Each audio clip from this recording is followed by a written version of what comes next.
Bags are packed, are you ready to go? This time tomorrow we'll be on the road, riding with you into sunnier days. I wouldn't want it any other way.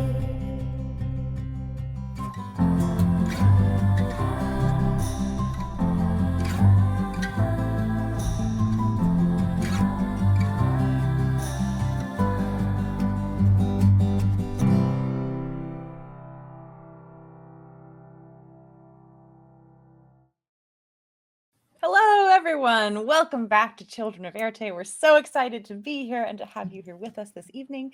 And I'm going to shift it over to Adam to tell us about our amazing sponsors. Thank you, Idle Champions of the Forgotten Realms. This is an awesome game with many characters who have been played by people in this cast. So check out Idle Champions of the Forgotten Realms, and you can get an Electrum chest code that is on the overlay and bouncing around in chat. Thanks for that support. We have Die Hard Dice, and you can use the code Éarte to get 10% off your order.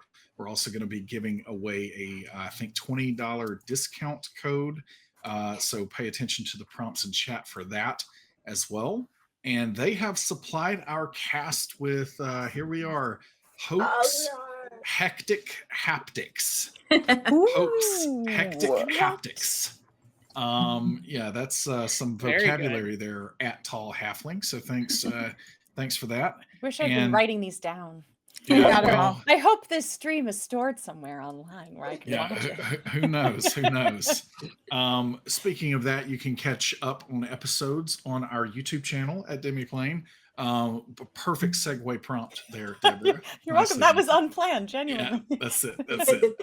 But we are also working on some kind of recap content just in general, because we're, I don't know, 40 something episodes into this now, and it is a lot of content to chew through, but you know, it's definitely got a you know, storyline, like a thread to follow. And so we're going to be working with our favorite on the Éarte host, Sam DeLev, to Sam's going to tell some stories, and so we'll hopefully have that together before too much longer. But please tell me we're gonna set them up in a nice plush chair, fireplace, a little bit like the old John Hurt Storyteller. Yes. With a fake book open on their lap. The best seat. The best seat. Yes. With the Snow Queen open on their lap. For one Sam to left.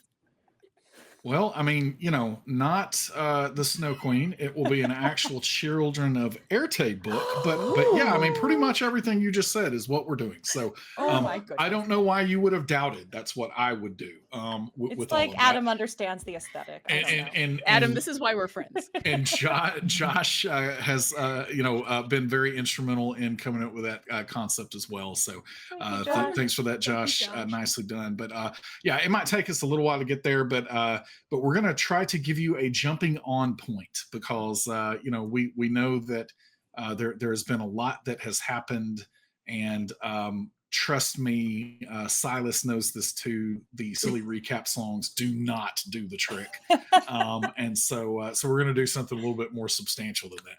All right, let's see. Is there anything else? I think it's just, oh yes, Sirenscape. Let me not forget Sirenscape, because epic games need epic sound. We're also working with Sirenscape. We had several announcements go out today at Demiplane. I'm Adam, I'm the CDO at Demiplane, but we have our Pathfinder character tools open beta. So this is the first time the public is going to be able to use the character tools. And that is launching next Tuesday, the 23rd. So really excited about that.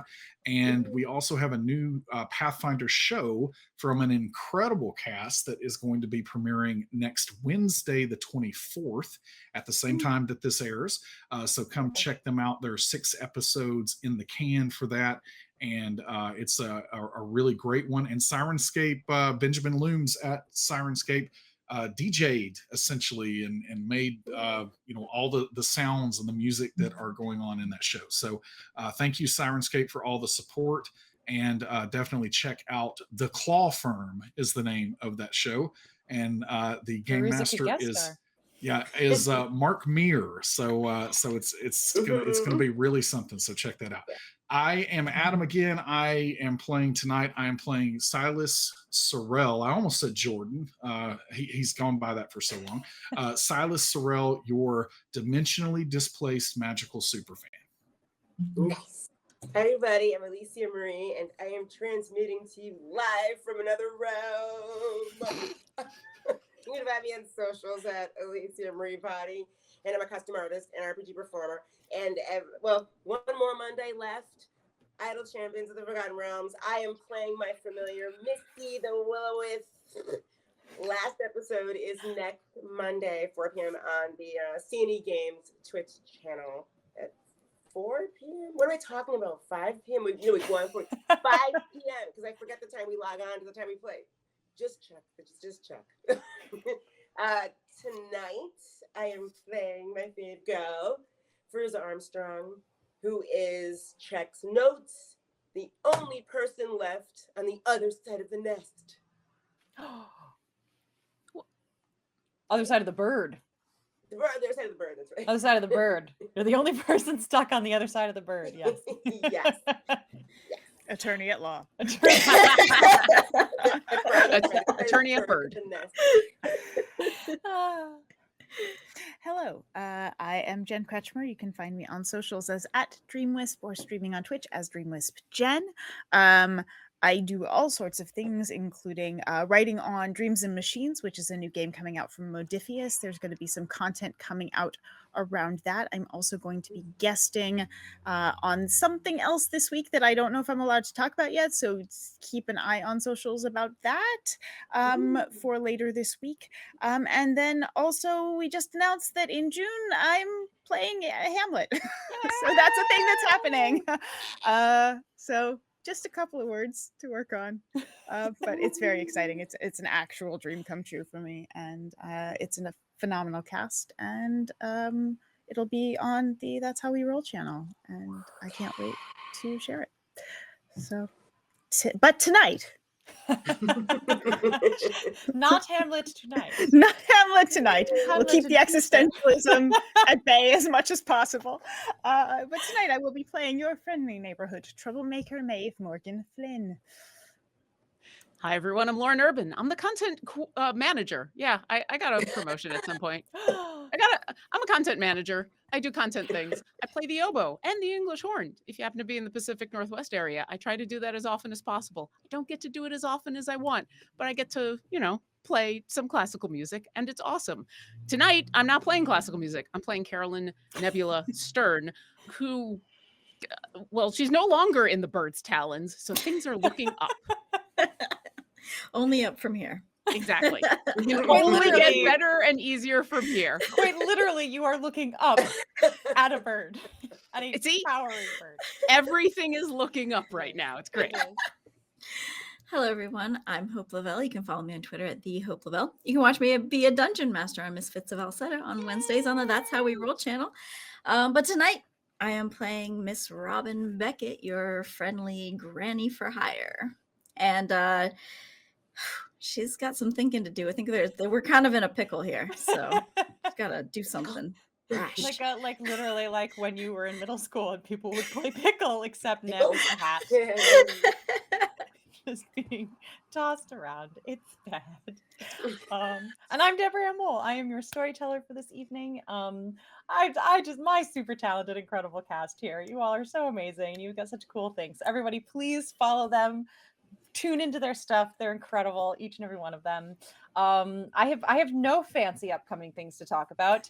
I will be in Ontario, California at the Comic-Con Revolution. Will you be there, Alicia? Can we hang out? No. Terrible. You look so excited. I'm so excited for it. But yeah, you can come and meet me, and we'll do a panel. My friends Tommy and Peter will be there, who were also on Daredevil. So I don't know. That's a thing I'm doing if you feel like joining. But tonight, I am not in Ontario, California. I am in a deserted glacier somewhere in the Great White North. So yes, where we were last time, we left off in the middle of a combat, which is exciting here. I'm going to go through where I believe each of you are. Please correct me if I have misremembered. Robin, I believe you're kind of between the bird and the nest, kind of hanging out in that space where you can see both at the same time, the kind of the turn that goes into the crags of the mountain. The bird is about 20 feet away from you, further down the path from the direction that you came. Fairuza, you are on the other side of that bird. Silas, you dashed through the bird and around the corner and jumped up into the nest and then retreated down a ladder that you found in the middle of this nest, just out of reach of these baby birds. Advanced. Sorry, yes. down You advanced the down the ladder from the very large baby birds. Maeve, I believe you are near Robin in that kind of crux area turning point there. The babies are still in the nest. Pivum is a giant bird of himself, not obviously quite as big as this bird, a regular but big bird. I believe up on top, pecking at the head of this giant bird creature. And Neb, you are still at its feet. You are no longer grasped within its talons, but you are there within the circumference of its center. And you just landed an amazing hit upon it, which is why we finished on that triumphant moment. It is, however, still fine. So, Robin, back up to you. Silas has disappeared. You saw him jump into the nest and you saw nothing of him. Fairuza is stranded on the other side. Neb is stuck underneath this bird. And you and Maeve and Pivum's flying above, have to figure out what you're going to do. How far am I from the nest? From the nest, I'd say about 20 to 30 feet to run into the nest. It's 20 feet away, but it'll take another 10 to kind of climb up into it if you want to get into the nest. And you are the only one, I believe, that saw the ladder outside of Silas running in. All right, Robin's going to run up and climb up into the... Okay, Robin's going to climb... I have this idea, but I don't know if I can do it in a turn. Okay, and you said the baby birds are now looking into the hole, so they're like in the they're center. Watching Silas. Yes, they're looking down into the ladder hole. Silas looks up and just sees fluffy, scruffy, giant baby birds. I have my expeditious retreat on me. You do have it going. You do. Okay, so I like how that sounds. all right. So then, let's see if I can do this. All right, I'm gonna take my movement to get into the nest. Is that possible? Yep, you can. I would then like to interact with an object. Okay. Being the baby bird. Okay. I would like to pick it up, and I would like to use my expeditious retreat to get back out of the nest with the bird. Mm-hmm. Okay. And then I would like to taunt the bird. Hey, hey, is this yours? And then I'm going to Robin? I'm going to jump. There's like a ledge here, isn't there? Oh yeah. I'm jumping off the ledge. Jumping off the ledge into the glacier. Yes. Will that put me out of sight of the bird? Yes-ish. Yes, you can jump into the glacier and the snow, which will be slightly down. There's a bit of a drop to get into that snow from where you are now. It'll certainly take you out of the bird's view circumference of awareness. You will be a much less of a target out there.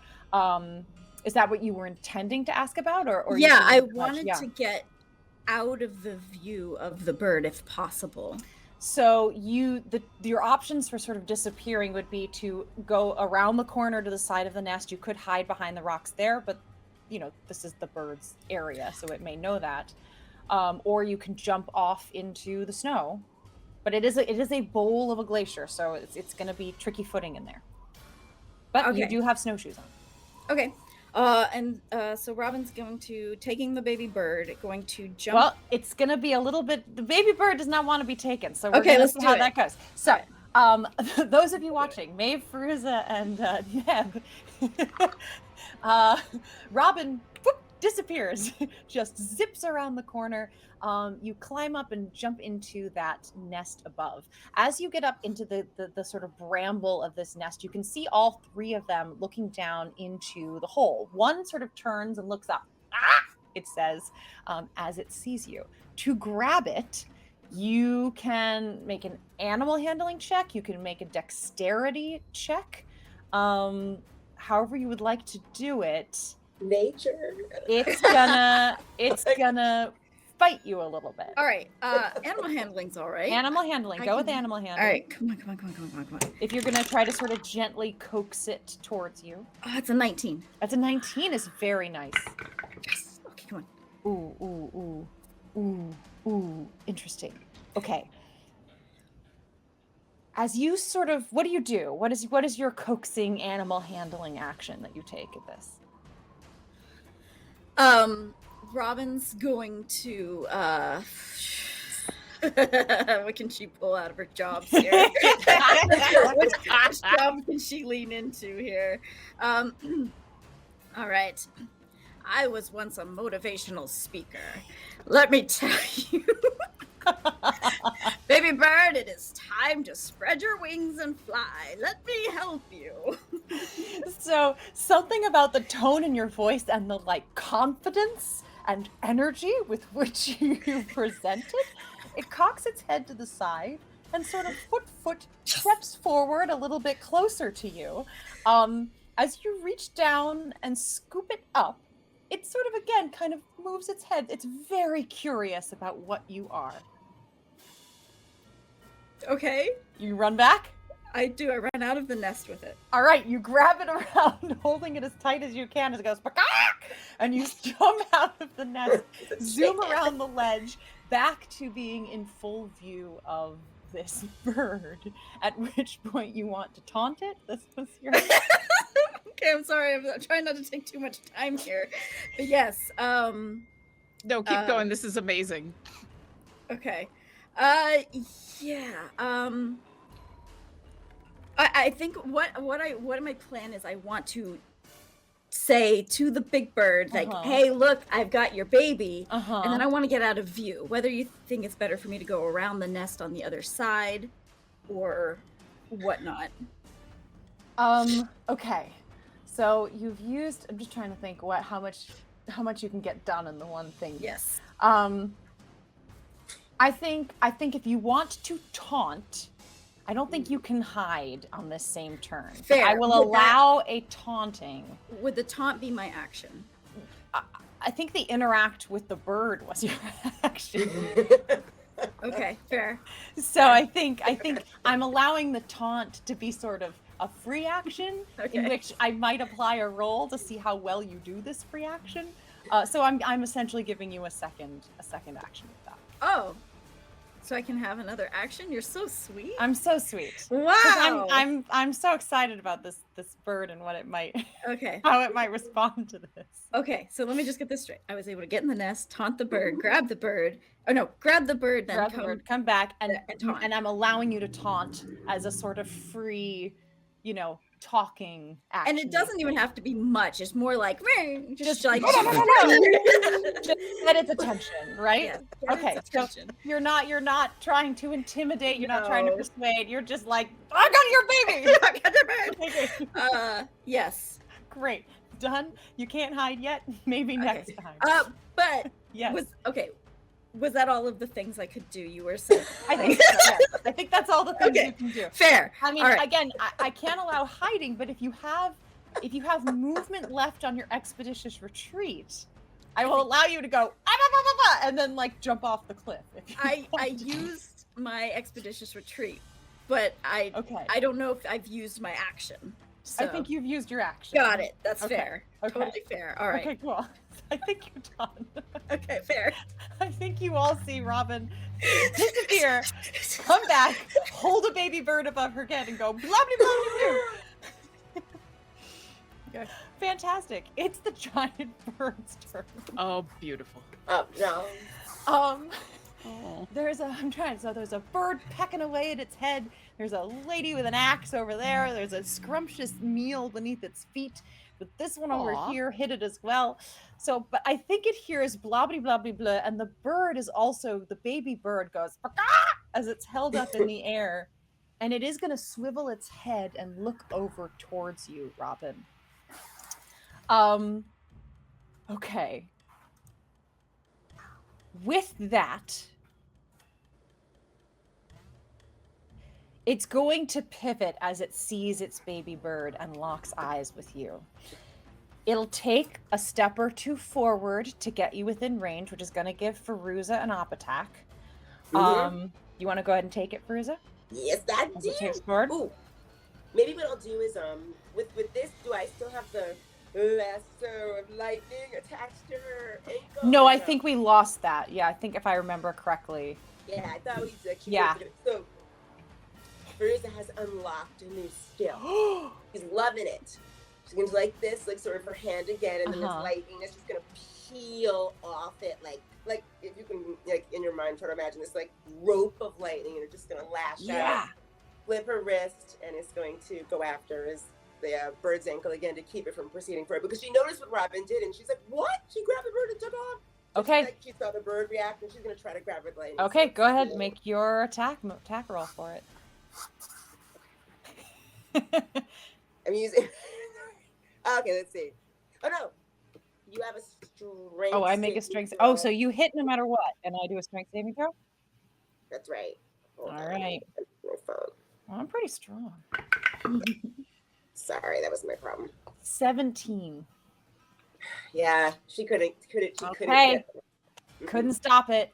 I have a ridiculous question. Yes. Does Neb get an opportunity attack? No, because I'm not moving far enough to get out of range because I have a circumference of 20 feet. That's fair. So you're still within combat adjacency. Okay. Essentially. I just thought I'd ask. Fantastic. It left Fairuza's combat adjacency, so Fairuza gets it. So it steps forward. It is now in combat adjacency with Maeve and Robin, and still Neb. As it sort of shakes that lasso off, its whole attention focused on that bird and Robin. As it steps forward, it's going to make its 2 attacks. First, it's going to peck out with its beak at you, Robin. That is a natural 20. Okay. Of course it is.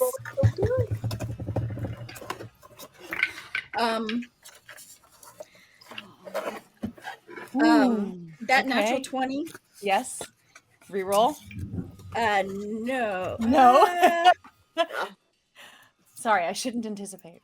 Give me 1 second. Give me 1 second. This is new. Good. Use your new stuff. Emma. Yes. Oh, okay. Okay. No, I cannot do that at this moment. Yeah, silvery barbs. Silvery barbs. Try okay. that again. All right, you got it. Here we go. You like move your silvery barbs as you just move the baby into a position, and so the bird has to stop. A 25 to hit you. Dang it! Oh, this is not natural 20, right? This is not a natural 20, Okay, but I'll it hits take with a 25. it. All right. Well, but you don't get double damage. That's pretty good. Oh, except that damage is nice. That is Don't say. 19 points. of Okay. damage. All right, I'll take it. Fantastic. That's with its beak as it jumps, knocks down, trying to sort of basically kill you so it can get its baby back. Then with its talons, it reaches up with one leg to slash across the side of your body, your arms and your body, trying to get you to drop the baby. Ooh, that might not hit. A 13 to hit? Misses. Misses. All right, misses with its talons. As the blood begins to flow down, you can feel the warmth of the heat as it soaks into your clothes from that first beak hit. That is its turn for Fairuza. Oh, it's my turn. Oh, right, great. Okay, so at this, she's going to like try it again to get a hold of it. So Again. Okay. Yeah. Strength saving throw. I'm very strong. That is a 25. What? You rolled it with the bird rolled a 25? The bird rolled a 25 strength saving throw. Oh, he's a she big missed bird. again. Because again, it's a really big bird. Okay. Strong bird. Anything else? No, I can't do anything else. Anything else? Okay. And that's at range, so you didn't have to move in.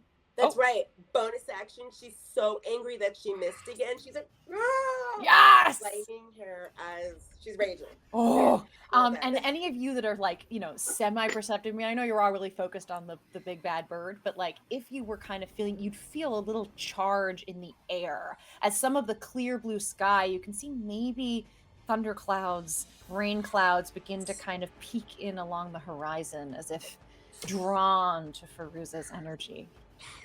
Is that all, Fairuza? Yeah, that's all I can do. All right, Silas, you are about 20 feet down a hole with now 2 baby birds looking at you. You briefly heard Robin tell a baby bird it's time for them to spread their wings. Do I see how much is left on the ladder? Going down, so it descends into darkness. It's hard to see, so it's beyond your range of vision, whether that's 30 or 60 feet. The ladder is longer than 30 feet, if that's what you can see. Okay. Who on the outside? Because I just don't remember from last week. Who was closest to Silas before he went down the ladder? Maeve and Robin are at that junction point between the pathway and kind of going into the mountain nest. Okay. Silas is going to, because since I am familiar with them, I can do this without having to see them. I'm going to message Maeve and say, we need to get out of the open. There's a place that we can at least, stay away from the birds in here. And then I am going to, with my movement, continue to go down the ladder to see what I can find. Fantastic. As you start climbing down, you can see, luckily, it doesn't appear like the baby birds either can fit or want to follow you down. You continue to hear their little squawking above, and you can see their heads in the silhouetted against the sky, but they don't appear to be pursuing. As you go down, you can see this ladder is made of sort of wood and leather strapping. It's attached to the wall, the rock wall at various places with, again, just like similar to the mine, very rudimentary, old-fashioned techniques. It feels a little wobbly. And as you are going down, one foot breaks one of these rungs, and you begin to feel just the little jolt. Please make a strength saving throw to stop your slide.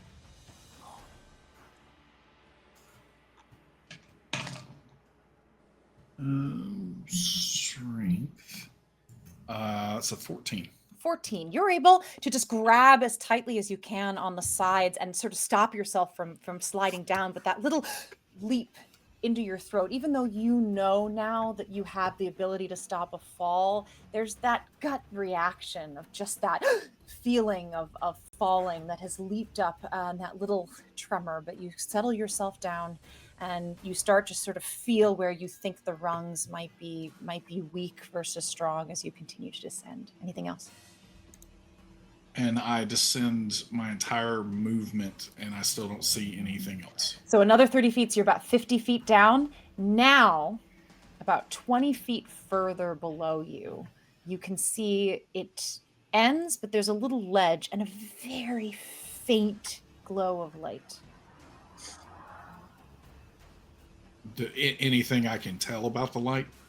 I mean, does it look like, office light? Does it look like candlelight? Is it flickering? No, so not flickering candlelight, not fluorescent office light, but it's a steady grayish blue, very dim light. And the source of it seems to be, if you're climbing down the ladder with facing the cliffside, the source of it seems to be from behind you, from the backside. About 20 I'm feet not below where you following are. what you mean by that. Meaning that you're facing the cliff. The light source is from opposite the cliff rather Got than it. Okay. further inside. All right. I'll just keep going down. Okay. You reach the end of this ladder. There's about a 5-foot drop to land on this ledge. From here, you can see that dim glow, you are beneath the glacier. So you can see the ice sheet of that glacier has left a bit of a pocket here where this ledge is, and just the faintest glow of sunlight through, the 20 feet of ice that is frozen here above your head. It's just this faint little glow of sunlight coming through, filtering through. Does this look worked though? Like this ladder was leading somewhere? There's a ledge beneath you if you want to drop down to it. Yeah, I am trying to find out what this place is. You got it. You drop down onto this ledge. It's about 5 feet by 10 feet. It's definitely been chipped out of the side of this cliff. There is an opening that leads into the rock here. And from there, you can see more glowing light, a very similar quality to this, but in quite a few different colors. And it's a good maybe 20 feet back in. It seems to be kind of peering around the corner. Does it look like it's moving? It does not, no. Okay. All right. Is it difficult to walk in here, or is there a floor? There's a floor. What, like a worked manufactured floor or a cave floor? A cave floor, but it's been opened up. You can certainly see tool markings again, like the mine. It's rough, but you can see that this has been opened up for you. Okay, got it. Mm-hmm. All right. I think that's about as far as you can go. If there's anything else. That's All right. Maeve, we are back up with you. Robin is standing next to you, holding a terrified baby bird above her head as its giant mother pecks away at her. I am going to pull out my letter opener. And with it, I am going to sort of harness a bit of the static that we're feeling into the air. It's that sort of thing where you touch something and it sort of discharges into it. Yes. And what I would like to do, Robin is right there. Yes. Right? Excellent. I'm going to say, I warned you to stay put.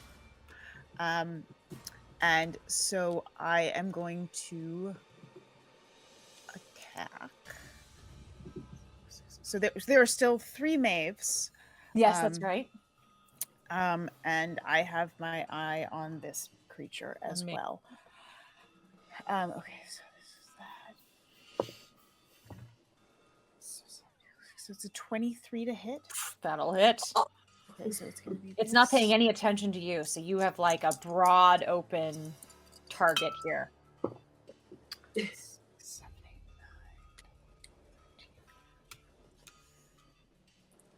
So that's 15 points of damage. Okay. And if it, because it's distracted, I sort of, there's, I get it right between the ribs. Just sort of right against the spine, right between the ribs. Yeah. I see that little opening as it's moving and turning. As its feathers shift. Yeah. And also it needs to stay put or risk some owies. And then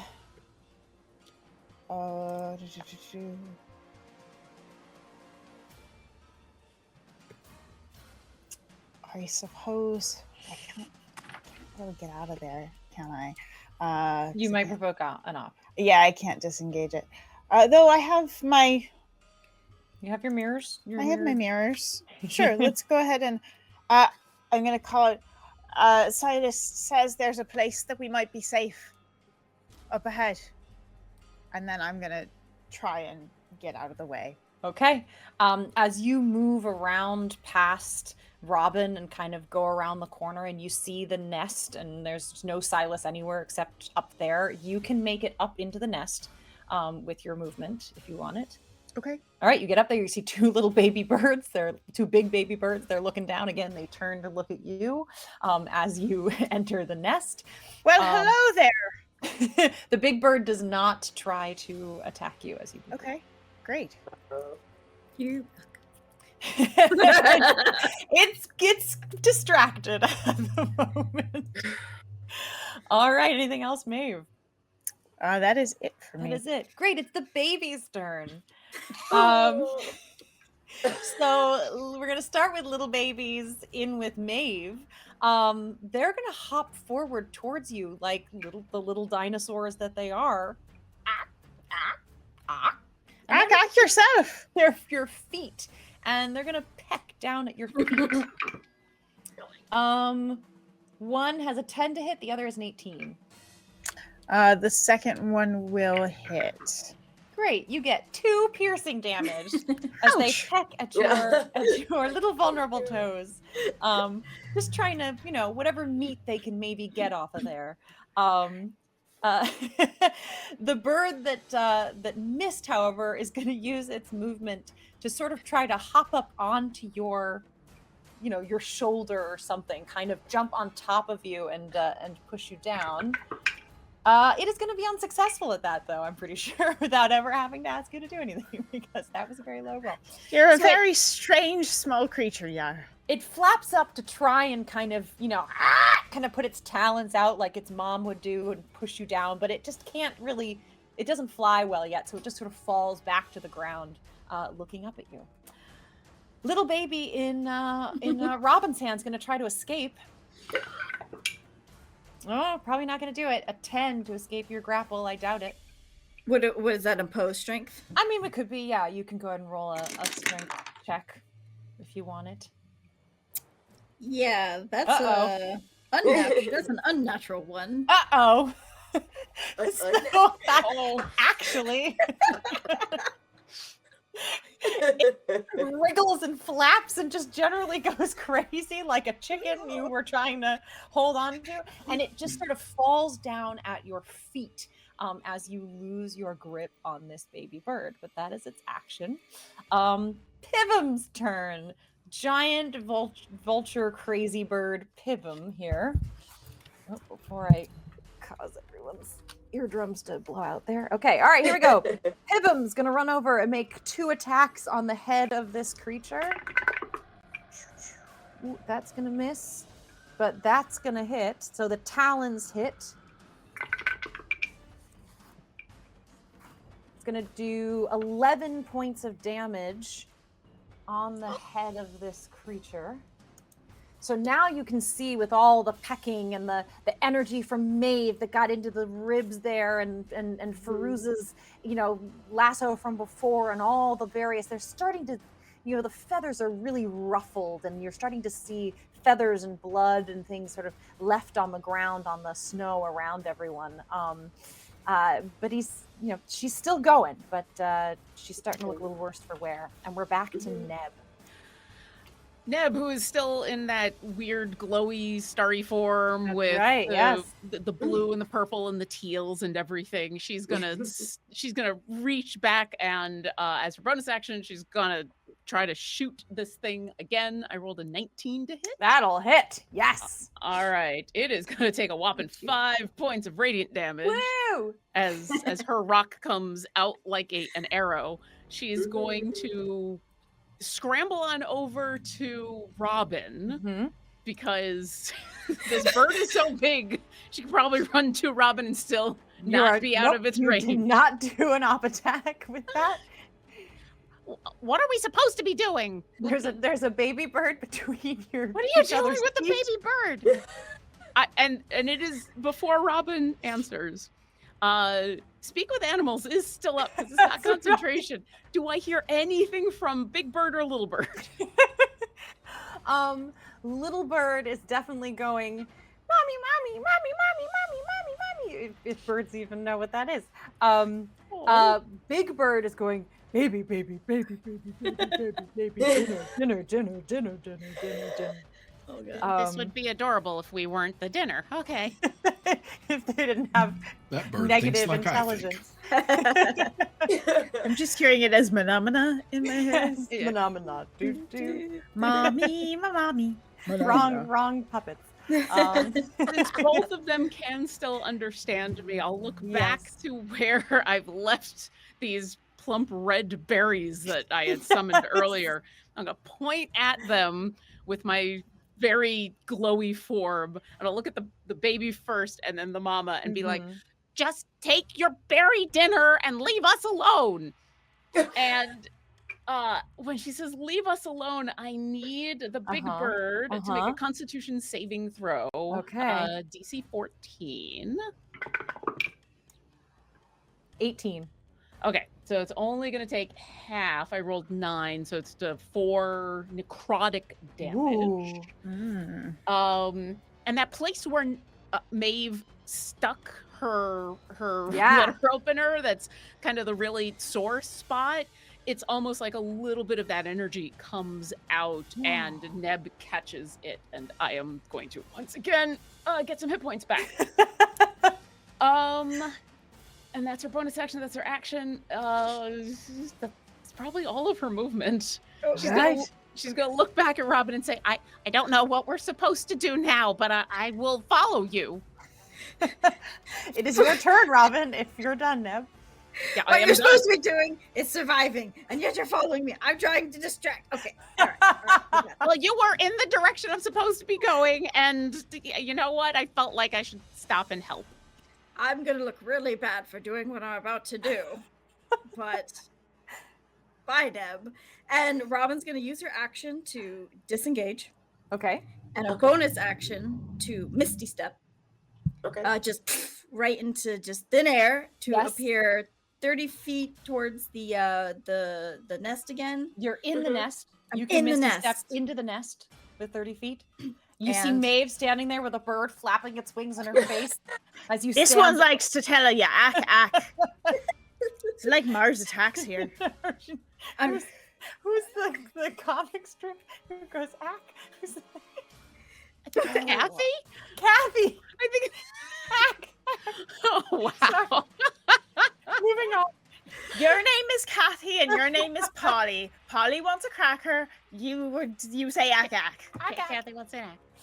Also, I Um, will say, Robin, if it makes you feel any better, as Neb is, what should we do? When she essentially grabs some health from this bird, she's suddenly looking fine.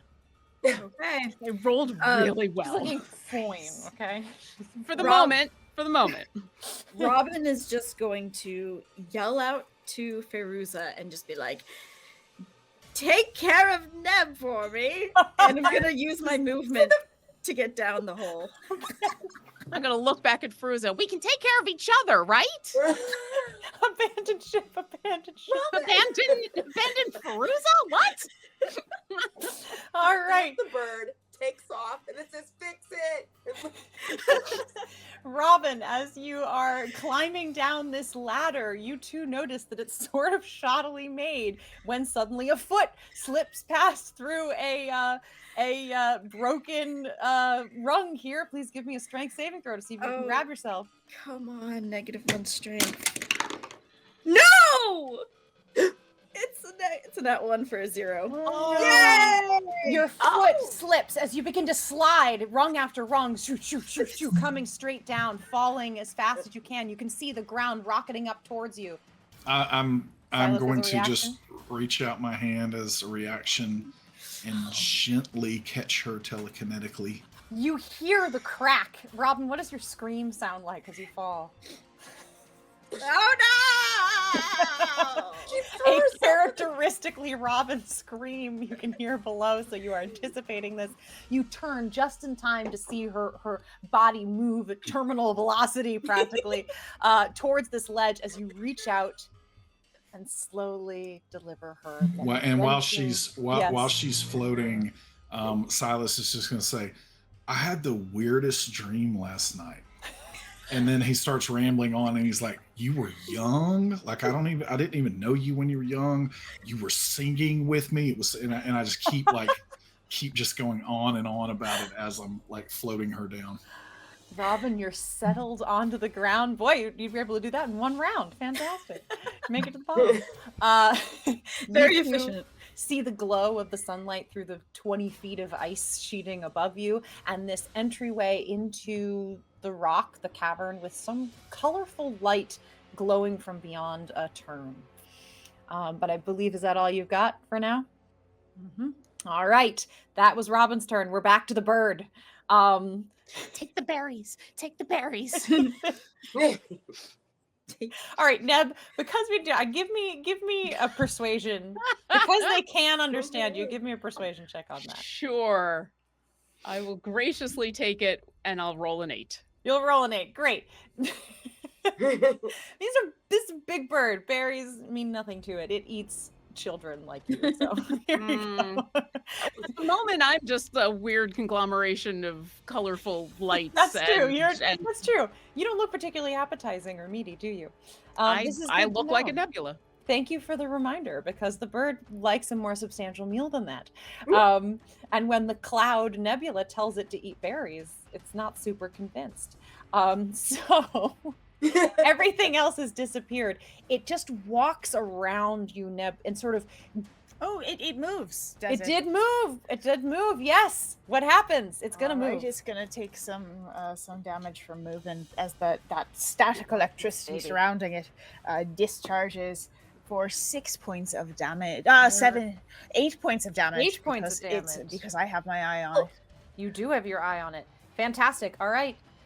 It'll take it as it moves around, just to kind of try to like get its baby underneath its feet and its wings in a somewhat protective stance. And again, Neb, you're kind of in the middle of all of this as this is happening. But as it does, it lets out a huge squawk as that, residual pain of moving from Neb's stab in the back shoots up its spine as it kind of turns itself around, cradling its baby within its space. Now it is moved out of range from Fairuza, but Fairuza, you're where it's focused.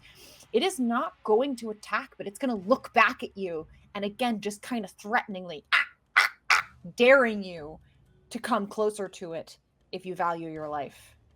How close is it? How many feet? So it is 30 feet from you. It has a 20-foot range. Okay. But you are within, range if you want to run up to it. But it is your turn. It did not attack you. Okay, I think we're forgetting here Yes. that, Fairuza is a bird queen. So this whole attack is everything, even though it's a dinosaur is trying to kill us, there's a part of her that she hears "bakak," and it's like, oh. Having said that, she's raging, which means that she's 6'4". However, when she rages, she appears larger than she is. So if you're looking at her, you see this 6'4" woman. Well, and the clouds are like, like Close Encounters, just like, roiling behind you. And Fairuza's like, she looks up and she sees what the clouds are doing, and there's something that tells her, use this. And she sort of looks up at the sky, and like, again, she's just looking 9 feet tall. She looks 9 feet tall, even though she's not. She looks like it. And then like, it's almost like she's gonna pick her axe up like this. And you remember how she got struck by lightning, but she has this feeling, and she's just gonna hold it up in front of her. And the lightning from the sky just gonna come back, it's gonna hit her axe, and her axe is gonna literally change in form to this giant, like, storm forged axe right as you're looking at it. And she's gonna, it's gonna change right in front of your face. It's this big, just storm axe. Yes. And instead of doing something in her, like, hulking sort of form with this, she's gonna turn, stare at the mother bird from across the way, and look at her eye to eye. I don't want to hurt you.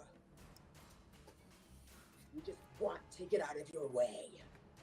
Eat the berry. And let us go. Intimidation with advantage? Oh, that's right. Okay, let me see what Is that your intention? It's what? Is that your intention?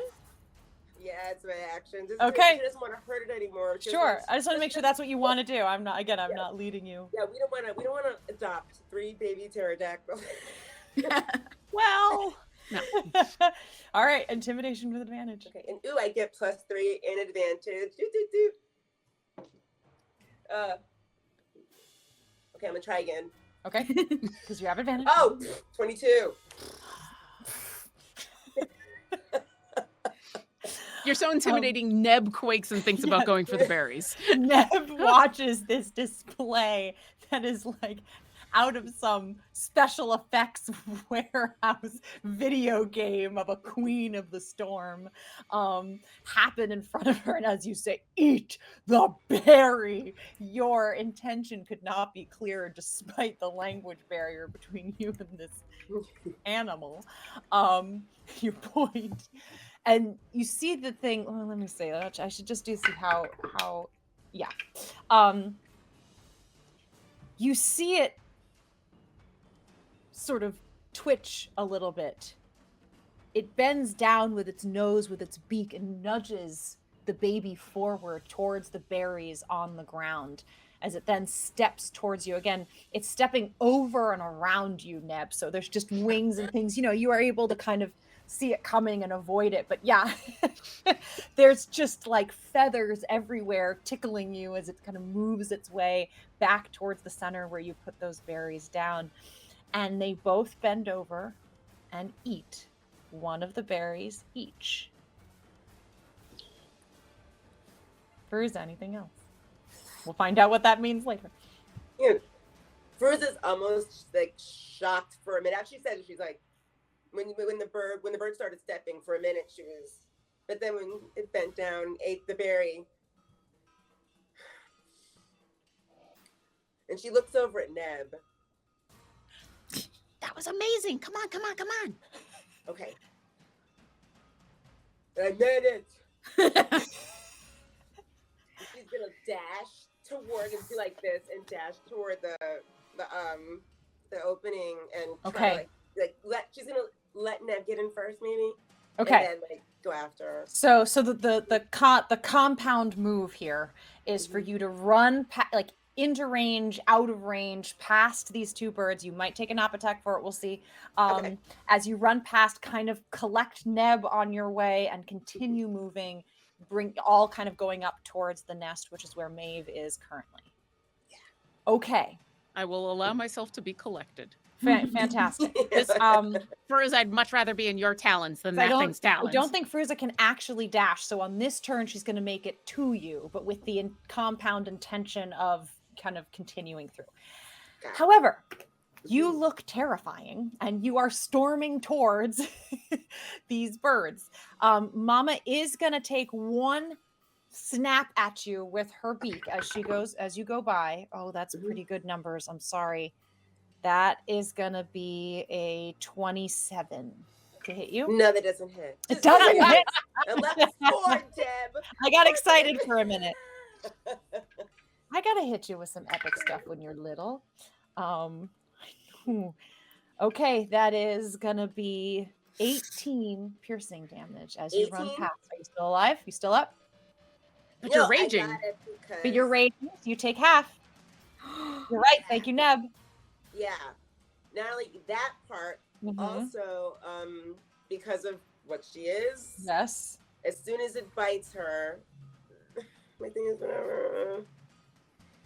The bird is able to bite, I guess, but it can't get too deep because of the constitution of her skin when she's raging. It's almost like a stone's endurance.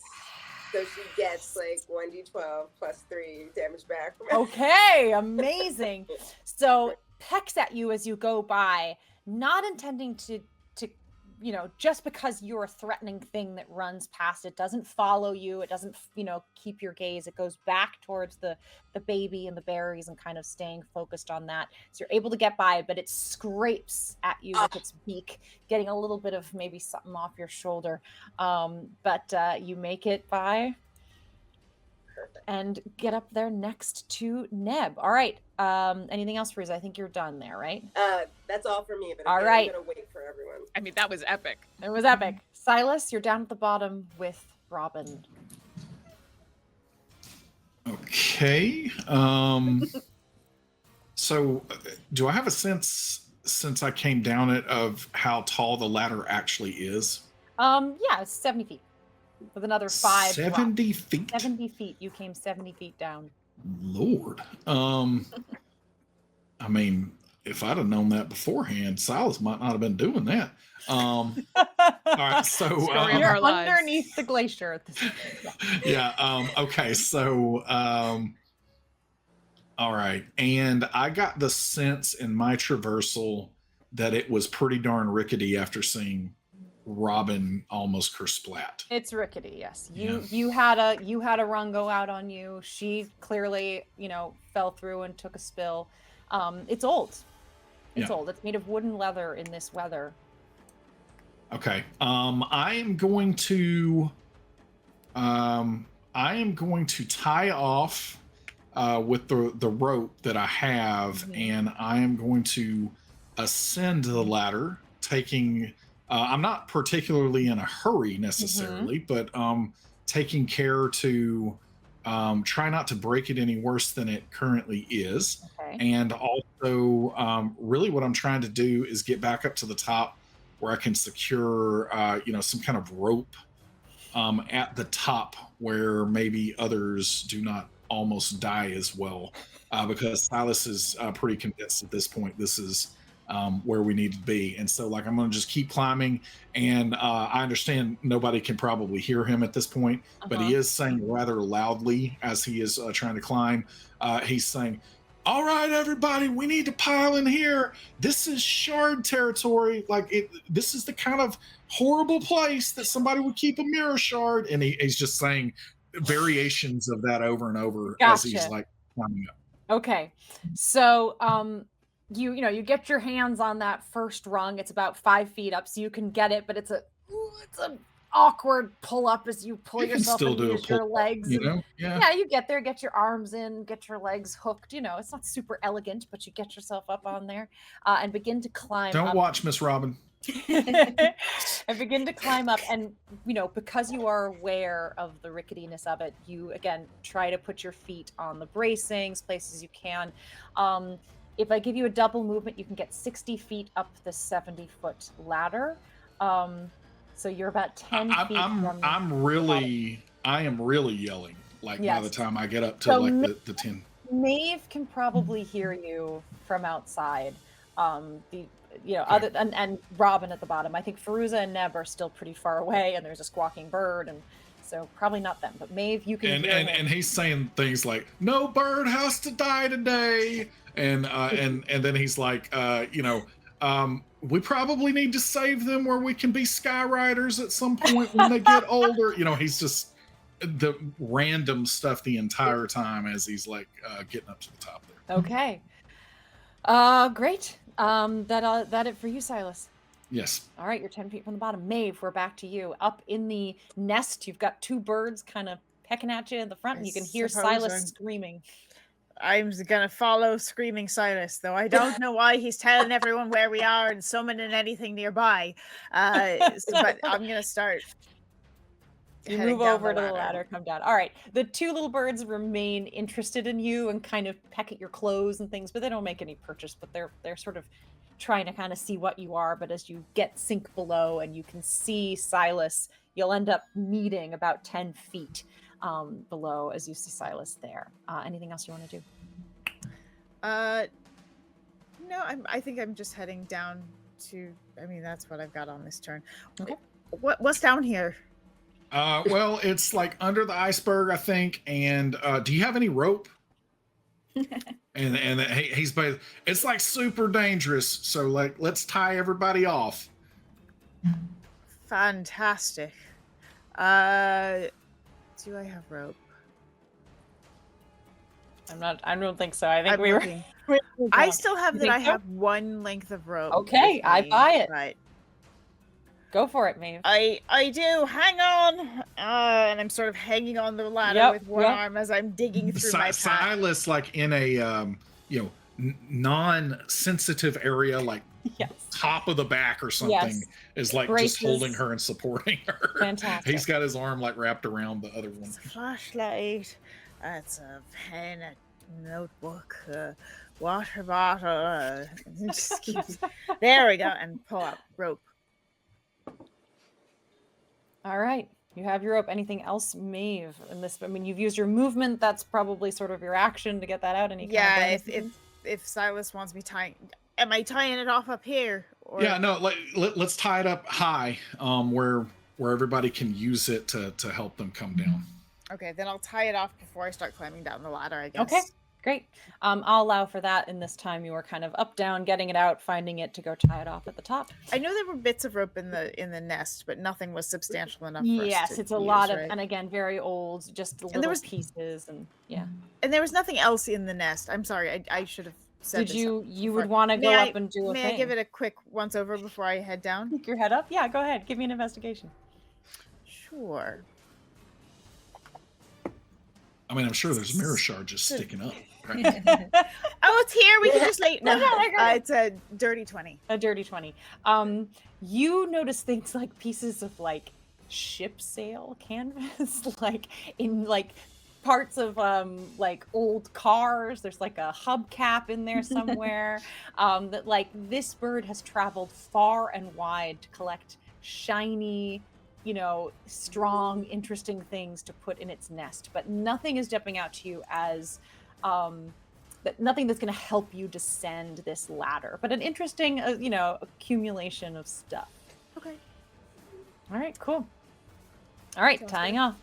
Babies, our little baby bird is eating the berry near the two of you. The other two are just looking down at Maeve and Silas, wondering what you guys are up to. Pivum, Vulture Pivum, is going to fly over to the baby's nest and sit down and look at the babies. He's about the same size as the babies, maybe a little bit bigger. And they're just going to kind of regard each other as creatures. When he does, and Maeve, you stick your head up and kind of take a look at the nest and then go back down as you're tying off the rope.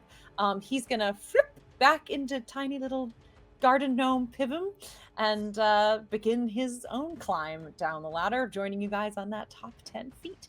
Neb, back to you. Fairuza, by the time you get up to Neb in this weird, literally nebulous form of her, she's probably even a little shorter, and you're super tall. So at this point, like, she barely probably comes up to your knee. And there's a lot of her, like, it's just a very vague form. So you see kind of the bit of what is her head without anything except these swirls of color. And she says, "All right, I don't know where we're going, but everyone went that way." We can come out of initiative here. So Fairuza, you can act with Neb on this. Okay. And Fairuza's gonna go, all right. Pivot, she looks over, she sees the vulture and things, so she realizes that is everyone else there? Is everyone in there already? I think so. I think so. Okay, and Fairuza has one eye on the mother bird. Do you see where? And she's gonna look down at her leg. It bit. Oh, because with the roll, she was able to go back over. Nothing. That thing bit me. And she's gonna look. She'll hold this for a second, and she's gonna hand you her her axe. like Thor's hammer, Neb. Yeah, she literally hesitates. Like, you see a hand come out, and then she just stops and goes, "Are you sure?" Oh. All right. Okay, sure. And I will grab it. You grab it. It immediately falls to the ground. You could maybe drag it if you wanted to. Probably not carry it. All right, I've got it for you, Fairuza. Because Fairuza's like frantically looking because she felt the puncture. It felt worse than, and then seeing her skin looking fine, she's just really concerned. And she's like, all right, I guess we should just get down that. Hold it, I heard Robin screaming. She's there, we're all good. Then let's go. Yeah, you need to take your axe back. I'm not going anywhere with this thing. All right, got it. Okay. I'm going to look back at the two birds. Yes. And despite everything, Neb is going to wave and say, "Enjoy the berries." I still want to be able to turn into you one day, and then she'll go. The two of you make your way over towards the nest where you just see Pivum disappearing into the hole. You see the two little baby birds, again, kind of look up at you curiously. This is so strange. But you now storm see... goddess and a bunch of clouds. That's all. You now see you don't look, delicious at all to them. You're very undelicious. But you now see this ladder going into a hole in kind of the middle of the nest. And figure the obvious. Now the rest of you have secured this rope at the top. Silas, Maeve, and Pivum are all about 10 feet below the opening. You can see them as you get there. We are out of initiative order. If you want to just sort of talk through how you descend. And when Alicia comes across the opening, and Silas says, whoa, where in the hell did that thing come from? Like, put that thing away. If that thing falls, somebody is dying. Okay, let me try something. Let me try something. But before she can even do anything, she's looking at her axe and she notices that one of the babies is sort of staring at her. Yes. So we're just gonna not be able to help it. She's gonna reach up and like pet it. Oh, okay. It gives a little snap towards you. It misses, but it, a wild bird.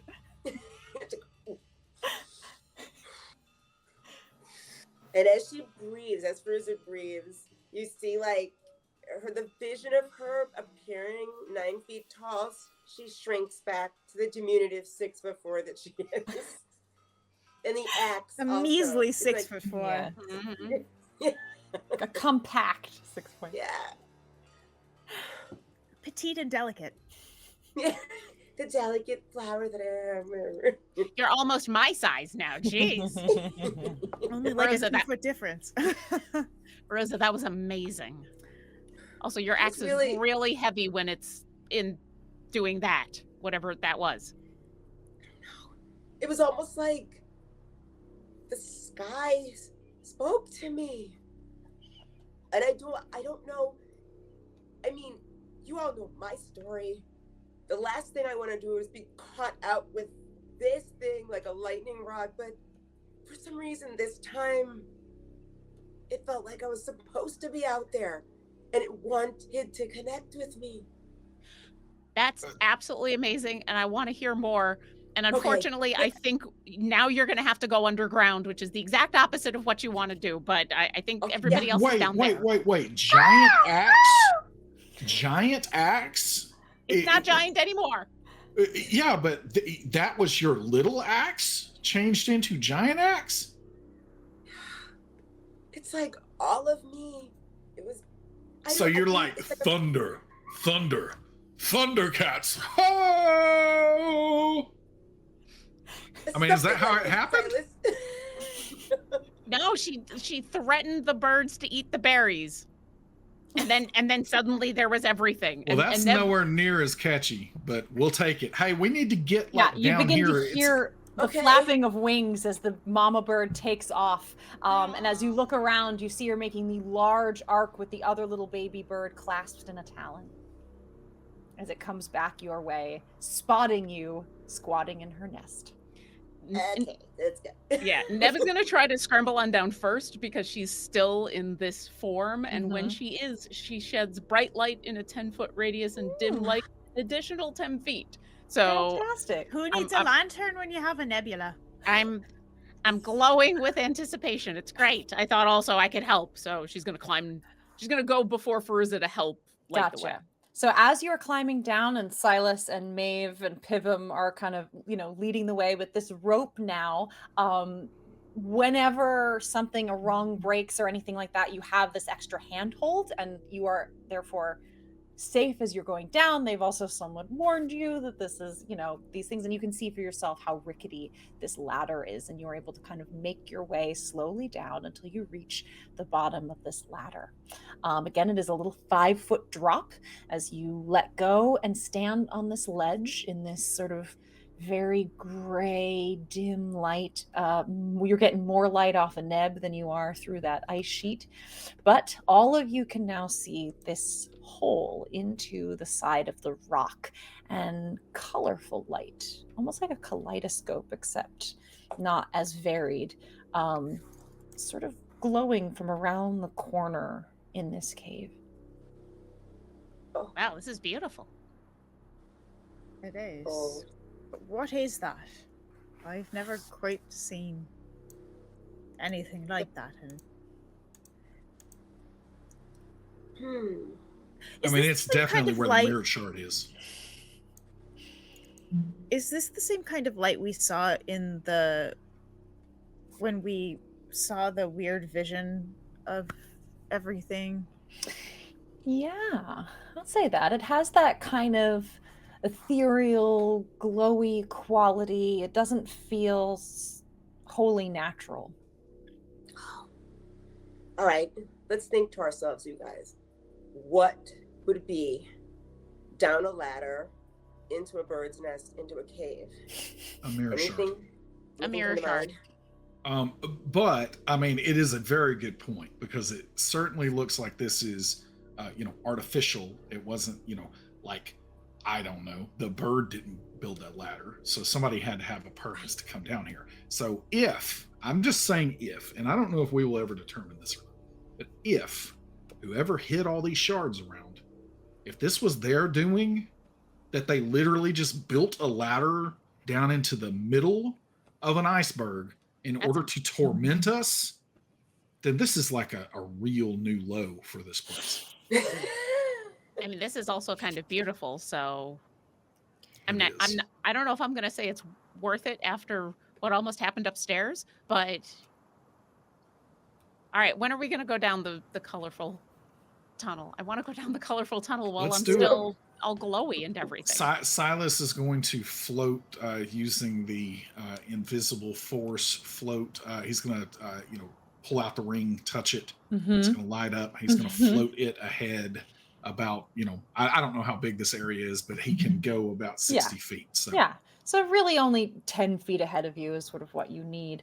As you make your way down this cavern, it's, only about 5 feet wide, maybe 5-6 feet tall. And everything around it, there's a film of ice and sort of ice crystals on every surface. Everything kind of glistens and glows with the light coming from beyond, with the green from your ring, from Neb's light, as everything's kind of refracting. It really does have a kaleidoscopic effect. And as you walk, you notice that you can see your own reflections kind of in these crossed crystals, and it fragments your face and everything as you're walking around, distorting the image of yourselves. As you come around a couple of more curves, not very far down here, maybe just walking into this cavern about 20 feet around a couple of curves, it opens up into a round chamber in which you see 5 openings carved into the rock. Each of them glows with a different colored mist, and there are small etchings above each of these doorways. Oh. I can't remember before, did we have different colored mist in the other ice cave that we were in when you saw visions of yourselves, yes, there were some colorful lights and glowing and things like that surrounded each of you. Okay. Can we see what the etchings say? Sure. Let's see. The 5 doors, you see one is glowing a gray, a very white gray sort of dim light. Another glows blue, orange, red, and yellow.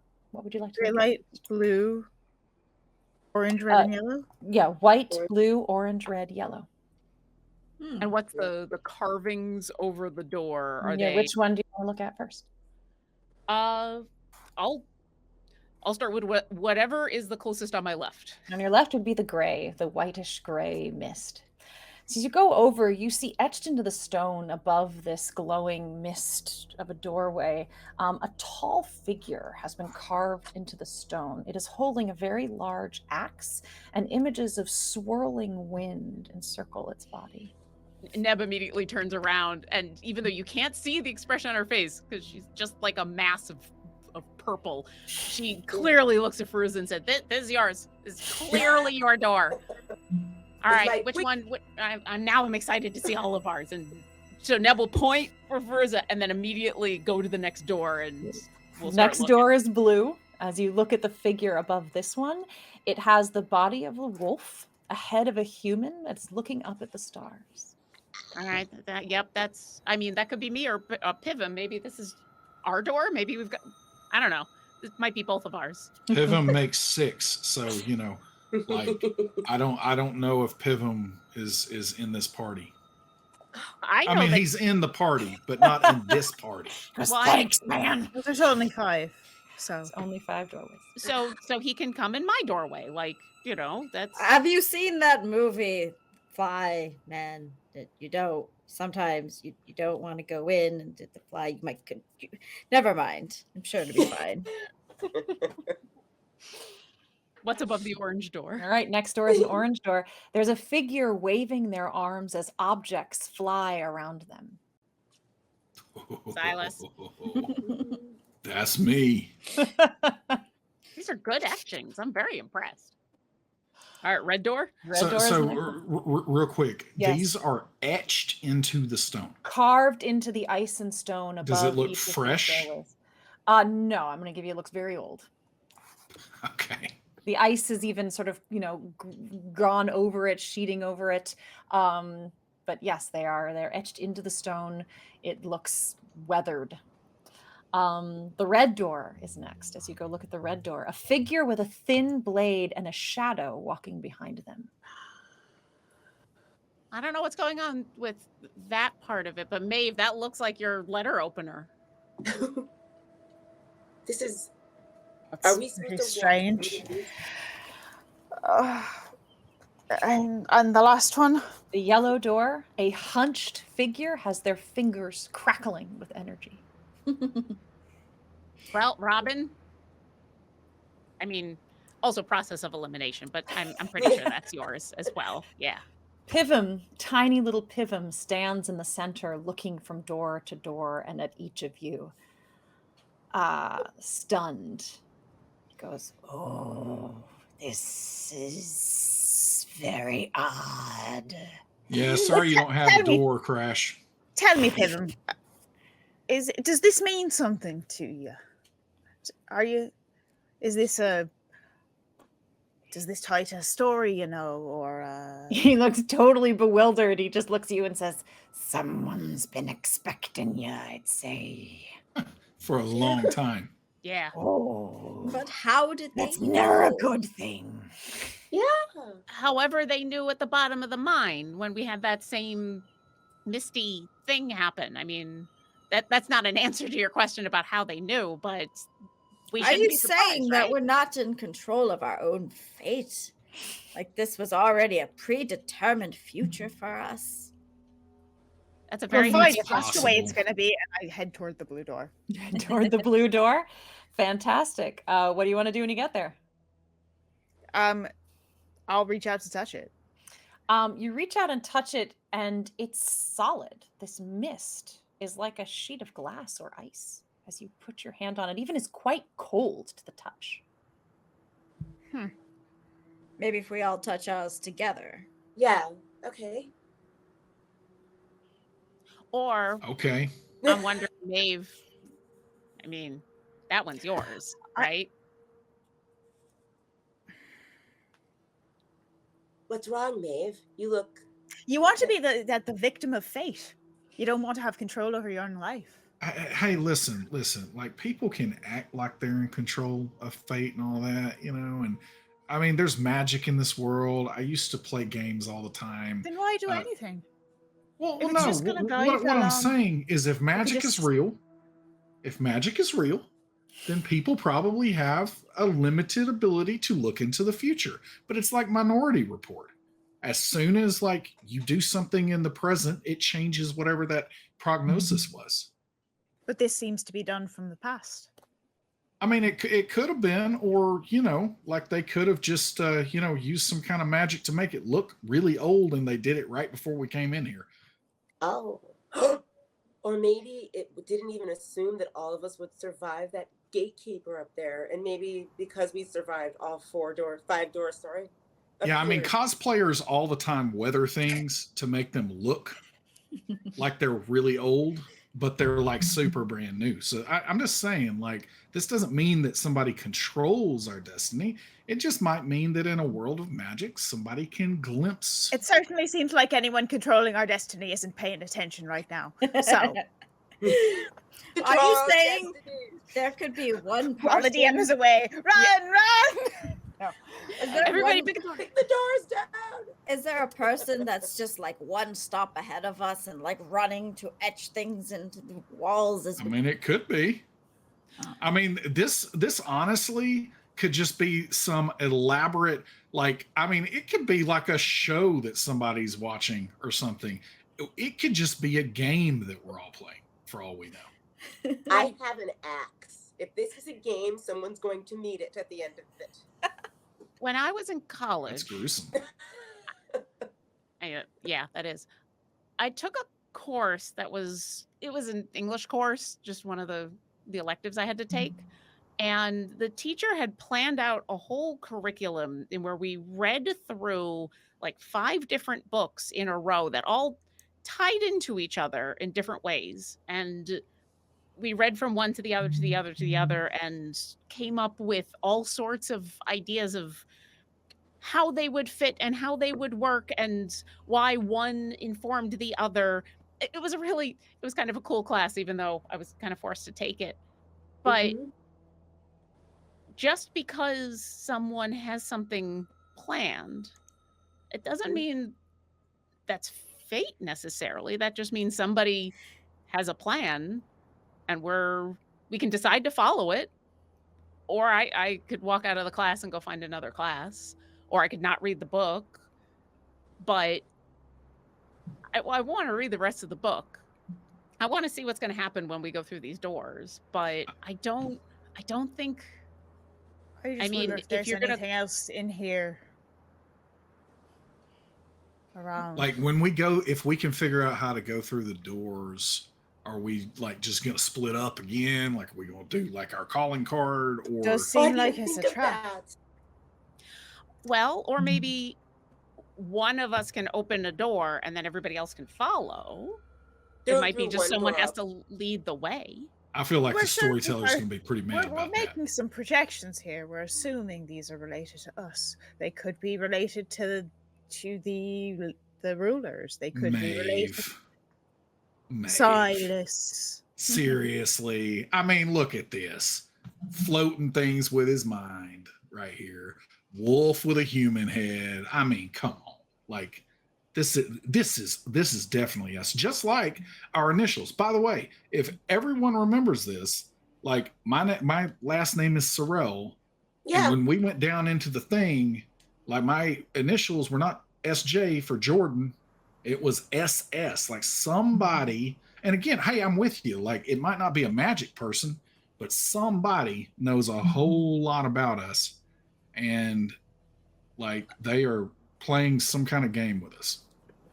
Okay, if we're gonna follow that particular line of logic, Silas, what if this was some sort of effed up part of the trip? No, You talking about from the train company? that's what I'm saying. Like, or is that reaching? I Like, think don't we are way past like, oh, this was just a trip on a train somewhere. I bet you if we had not gone through the room on the train, Yeah. that bird wouldn't be here. This cavern wouldn't be here. The whole bit under the mine wouldn't be there. The invisible creature that chased your moose around, I bet you none of that would be here. The same way when we were on the train after we went through the door, everybody who was from where we were was not really there anymore. We're in a different place, right? That's You know, right. That's right.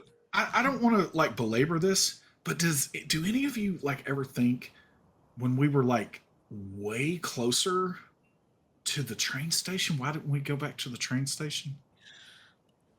Because like at the start, I guess.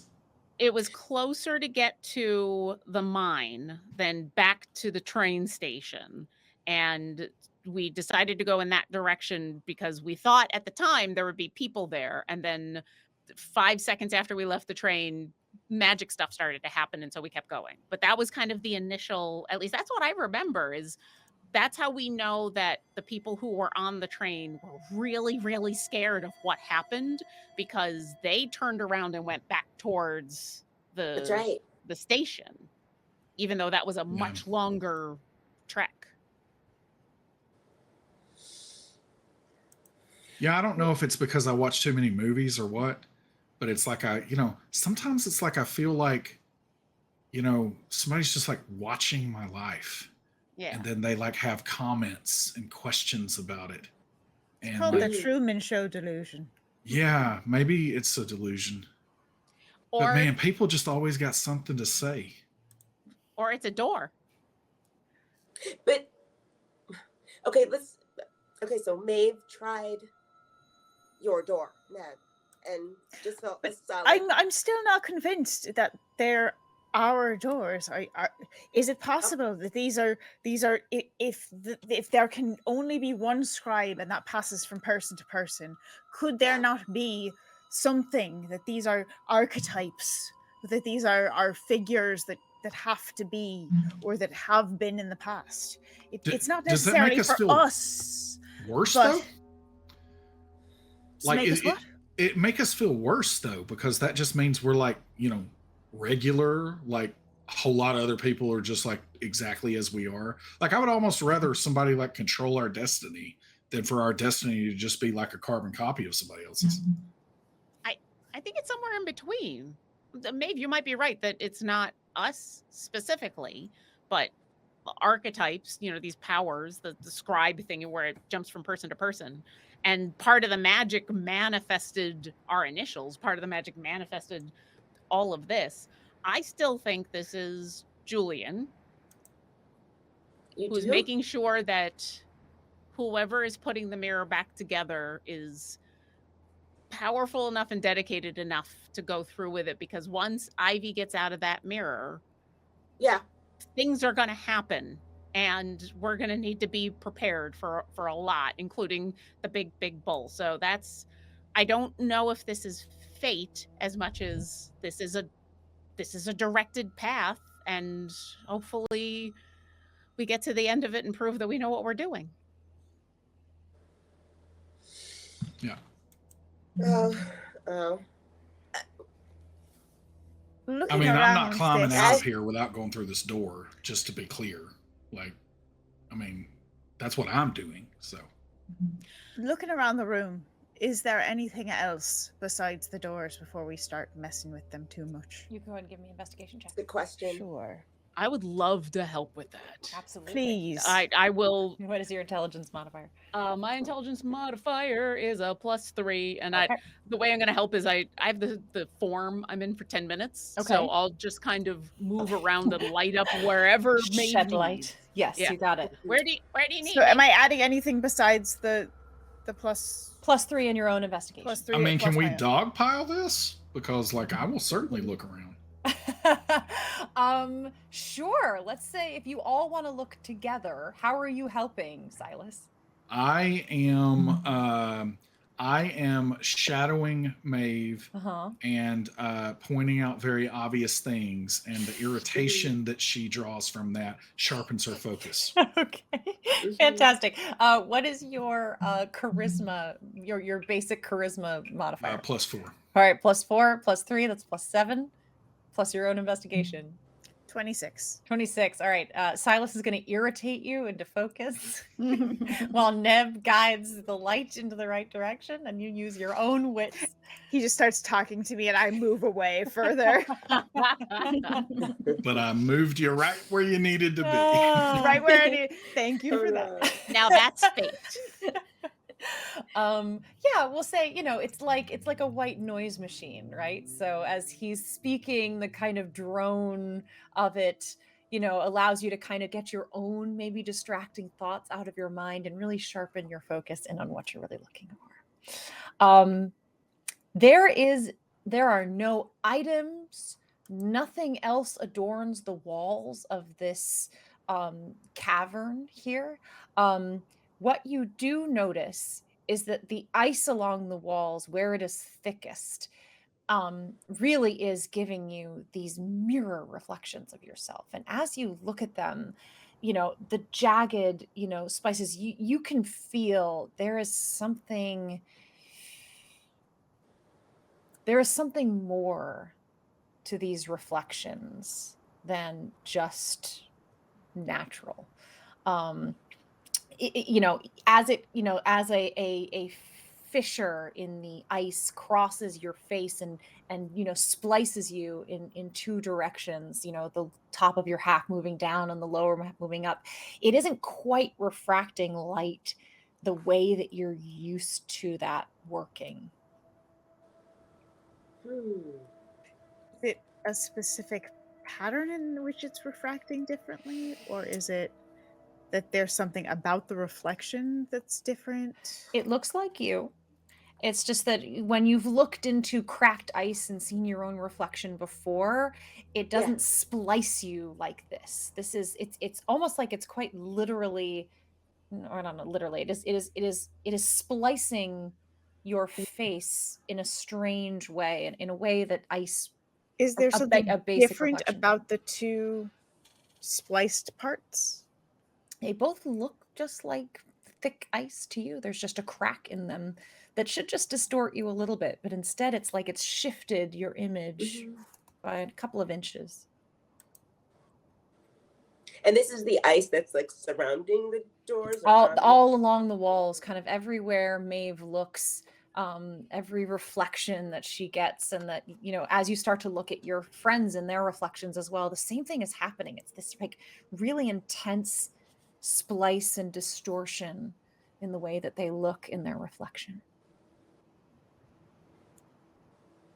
Anyone notice that we're not reflecting the way things normally reflect? I don't have good words for it. It's just Yeah, I mean, it's kind of like just this entire place, right? Like the veil feels like that to me. Like everything's similar or familiar, but then something's just not quite right about it. But Maeve, I see what you mean about. I don't know how to describe it either, but yeah, it's like it's. Silas, to use one of your video game terms, it's like something's gone wrong with the way things are being rendered, and it's being rendered in a weird way. Neb wants to reach up. Neb wants to reach up with her hand and put her hand on a bit of the ice. Okay.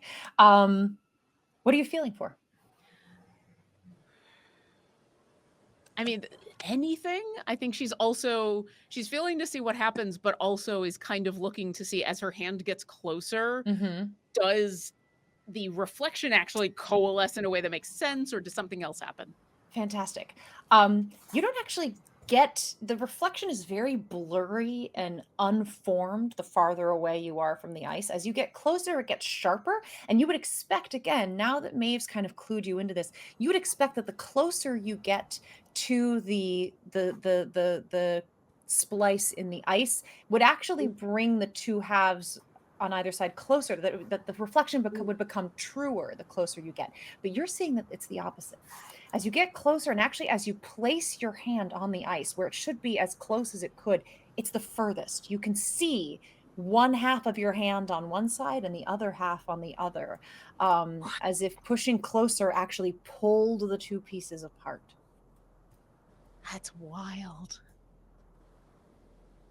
What can this mean? I don't know, but I wonder if we could take some of this ice with us. I wonder if once we take it off the wall, if it'll still be magic like this. Is Neb about to do Snap that? a lighter. Neb does look like she's pondering that idea. It's very cold. It's quite dry too as you touch it. Even the warmth of your hand doesn't seem to melt it or change its face or feature at all. It seems to resist your human warmth. What? Is it even ice? Well, let's see. And I'll pull my hand back. Yes. And I'll make a fist. And it will... This is going to be real weird. She's still in her weird purple blue form, but all of a sudden you see what should be fire coming off of her fist as she's activated her flaming fist. Mm-hmm. But I want to imagine in this form, it's like, when you put colored logs in the fire, and so the flames look weird because they're not the right color, and you get some of those dark colors, like the real dark purples and almost black. It also mimics a lot of the green and purple that you saw in the Aurora Borealis up above. Yeah. It has that kind of almost neon, otherworldly light to it. And she'll put her hand back on the ice and see what happens. It does not melt. The fire, the flame, almost seems to be sort of repelled by it. The flame, as you bring it closer, it's almost like the flame flickers backwards towards you. It doesn't want to touch. As you bring it closer, it keeps kind of, maybe like as if there was a draft or something along the face of the ice. And does the fire reflect? Yes, the fire reflects. Well? But the same distortion is happening with the fire. I mean, I think we should need to do this simultaneously, like all put our tongues on it at the same time. Oh my God. I mean, are you joining me in the door licking, Silas? Is that Did none of how we've you made watch it? A Christmas Story? Is that what happened when I left, or did we discuss So licking many the door? times. Yeah. So many times I watch Christmas Story. So maybe we need to all touch it at the same time. Like, do we at least just want to try that to eliminate it? Robin is not paying attention Okay. to anything going on. Okay. She's staring up at this etching, and you can see her. She's kind of like trying to emulate this etching, Yes. and she's kind of standing really tall. And she goes, "I'm not that hunched. You gads, who would do that? And she's like starting to feel it. She does notice that there's like a hunch in her back. She's, oh no. I don't know what's going. I really am getting old. I'm sorry. What were you guys talking about? Miss Robin, did you just say egads? I suppose I did. Gee willikers. Mad respect. We were just talking about maybe, or let me rephrase. I was talking about, because I'm starting to get very antsy because we're in a really mysterious, yet I believe supposedly epic place, and we're not doing anything now, and so I'm getting nervous and I'm talking a lot, and all these things. But I was basically saying that we can try to touch it all at the same time, and at least see if that is not what needs to happen here. Are you talking about touching the ice The walls or the doors. mist in the doors? The mist in the doors. Gotcha. Silas, I once worked as a baker in France, making bread and pastries. I had to be up In France? You lived in France? I did. I want to be married to Robin so bad. We want to be married to her. We want to be her. Yes, we want to be all the related to things. her. Yeah. I want to have your babies and buy twin cemetery plots and girl together, all of the things. What I'm getting at is I had to be up at 4 a.m. to be ready with the fresh baked goods, because that you know sucks. why? Why? You can't rush a good piece of baked bread. This is not bread, Miss Robin. It could be. This is us being stuck down in the middle, like in the middle of an iceberg, in the middle of some magical fairy tale land that we stumbled through a wardrobe to get to. It's all I'm saying is it seems a little too easy, and we should be very cautious about what we're going into. It's not that easy. We can't get the door open. Well, actually, before we all touch a door, and Neb is going to walk up to the blue door and just go to touch it. As you touch it, where Maeve had felt a sheet of ice, your hand moves through into the mist. Ooh. It is very cold. Oh. As you pull your hand out, it's like you plunged it into icy mist, ice water. As you pull it back, it's shivering a little, quaking. All right, I've been through this once. I can do it again, but it's real cold in there, everybody. I don't know how we can So prepare. Silas walks over and touches his door. He cannot handle it anymore. The orange door you place your hand through, same thing. It's like instant sort of freezing cold. It's bearable. You're not taking damage from it, but it is very cold. And as you pull back, you can see the kind of ice crystals that have formed along your skin. You can kind of shake the frost off of your skin. I take my pocket watch out, and I am going to telekinetically float it through the door if it allows it. You guys try so many things that test my Dungeons and Dragons abilities. It does. And you're awesome every single time. It does fly through. You feel a little bit of your grip, your telepathic grip on it weaken as it passes into the mist. You can still see it as it goes about 2 inches through. You can still see it a little bit through the mist, but you feel like if you went much further, you might lose. Okay, I pull it back. You pull it back out. I like grab it. Is it cold? It is freezing cold, and not only that, it's crystallized along the glass front, which has cracked a little bit. The crystal of it. It is like it's been flash frozen. I'm sorry, Pops. And he puts it back in his pocket, like whenever he's just gonna float it until it seems like it's maybe a little warmer. It starts to warm up a little bit. With this item does, unlike the walls, does respond to your touch. You can kind of get it to start to warm up a bit in your pockets. What does the reflection of the doors look like in the ice? Same sort of refracted feeling. What it really is doing, because the doors are farther away and you're not getting a real sharp reflection, it's bouncing that light, making this kaleidoscope interior of color and glowing around you. It's really quite beautiful, but it's like you're in a kaleidoscope where this color bounces around on all the different angles of crystal. Robin would like to go up to this ice, place a hand on it, and cast mending. Interesting.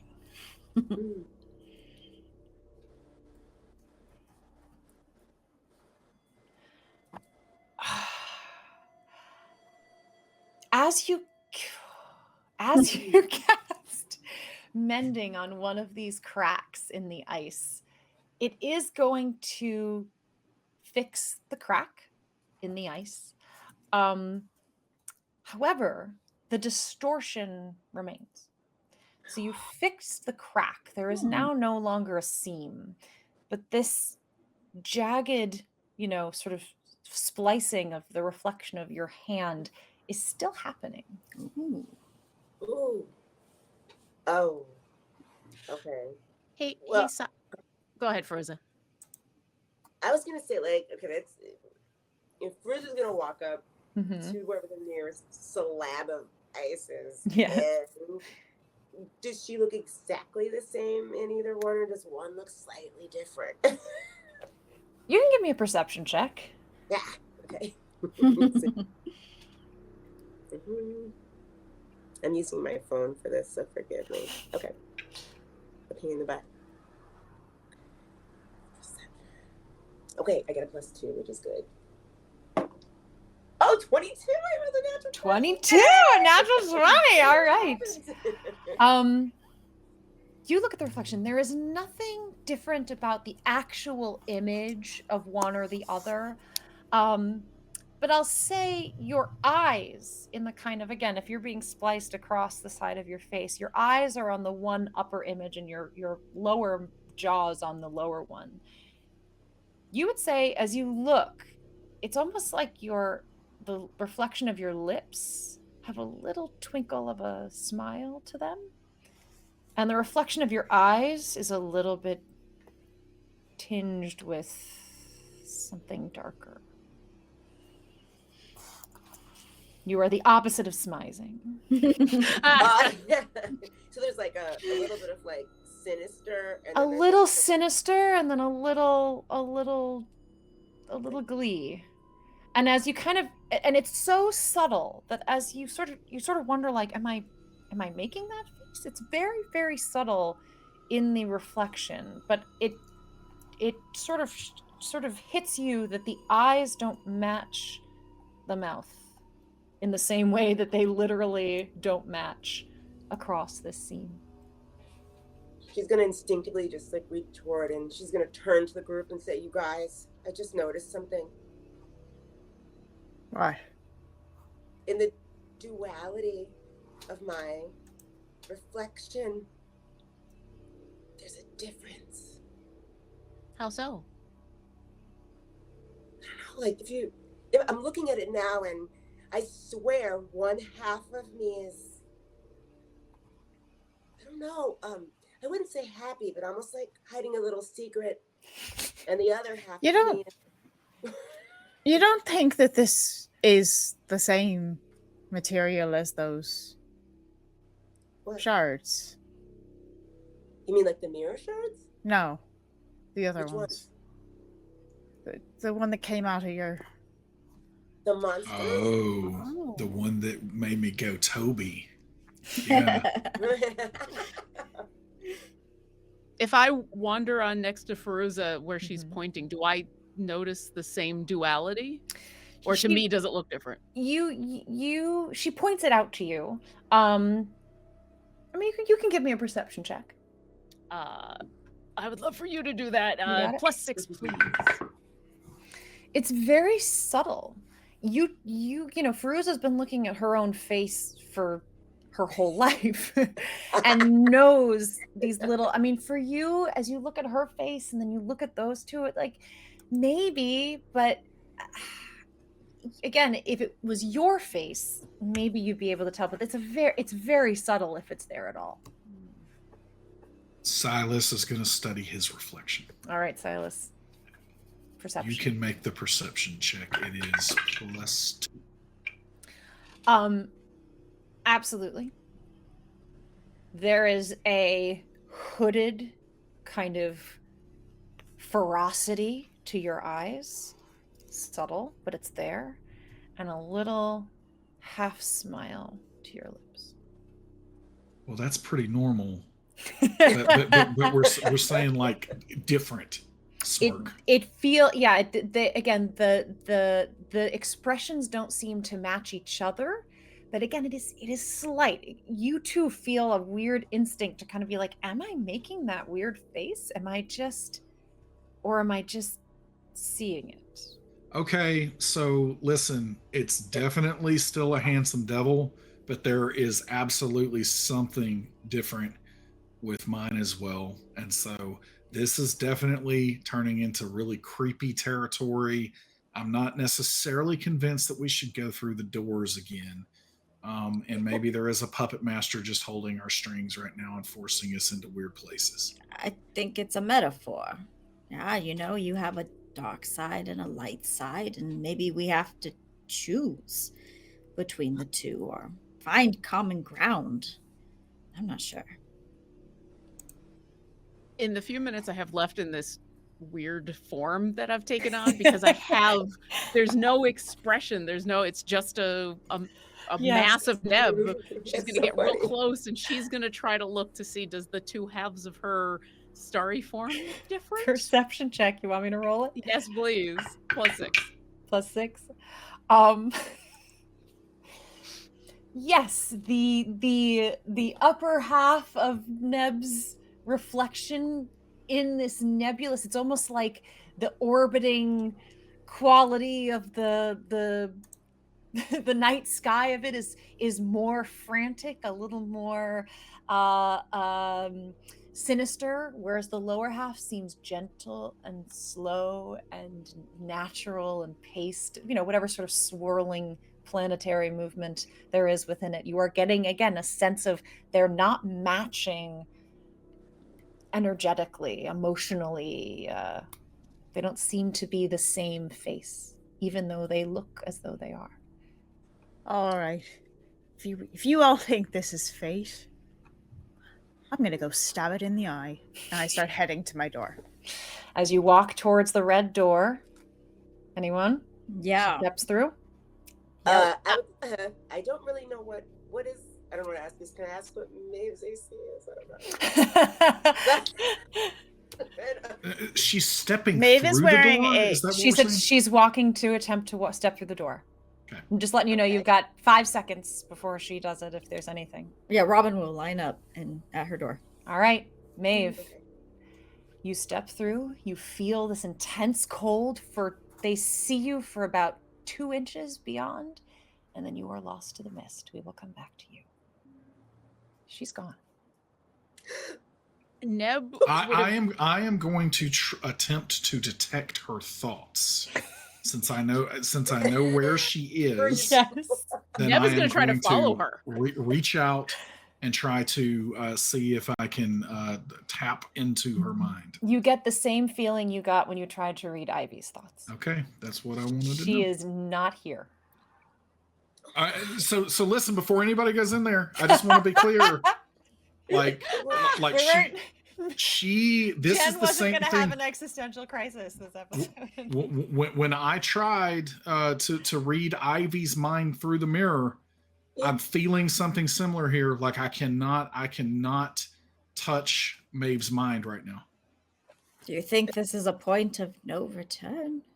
I have no idea. I We just still wanted have everybody. another stop or two on the train. I just wanted everyone to have that information, and Silas is going to take off sprinting into the door after Maeve. What? You're going through Maeve's You door? run towards Maeve's door. Yep. Bang! You hit a sheet of ice that stops you from entering behind her on that red mist. It is like it is sealed solid. All right, I think that answers that. Fate wants to split the party. My worry is that we go through our doors and we don't meet up on whatever other side it is. I mean, we didn't know each other before this. We've only known each other for like 9 days, 10 days, 12 days. I don't know what we're at now, but I can tell I mean, you, not but that I don't like you all. I'm just saying that, like, people come and go from our lives. okay. So here's the quick question: do we all wait for Maeve to maybe come back out, or do we all go into our doors? I 'Cause don't think that's a good plan. Which I'm one? going. I'm going into my door. Silas Yeah, we have to go find to see walks towards the orange door. Silas, Yes. if I don't see you again, live long and prosper. Yes. I knew you were a Trekkie. I knew it. And then Silas just walks backwards like Homer, disappearing into the. Bamps through into the mist, disappearing instantly. Neb is gonna scramble on over to wherever Pivim has been this whole Yes. time. As she does that, her form finally drops. I'm assuming it's Yes. been more than 10 minutes, and once again, it just kind of drains out of her as she gets up to Pivim and says, "Do you want to try to come with me? Do you want to stay here? What do you want to do? I don't want to leave you, but I think we're all leaving each other." Pivim looks at all of you, looks at those doors. He walks up to the blue door, holds up a tiny little fist, and knocks on the solid sheet of ice of the blue door, and turns back to you and says, I don't think this one is for me. Oh, Pivot. Well, try mine. he walks over towards the gray door, puts his hand out, and meets resistance. Bivin, we don't want to lose you. We just met you. Well, I'll stay here, maybe go to the train, see if you return. Keep things safe for you. Please do. But be real careful about the bird and the other birds and all of that. No problem. I can still be another creature. I'll slip right past him. I Be think we're all. safe. Take care of yourselves. If I don't see you again. Hey, Pivum, as Maeve would say, don't die.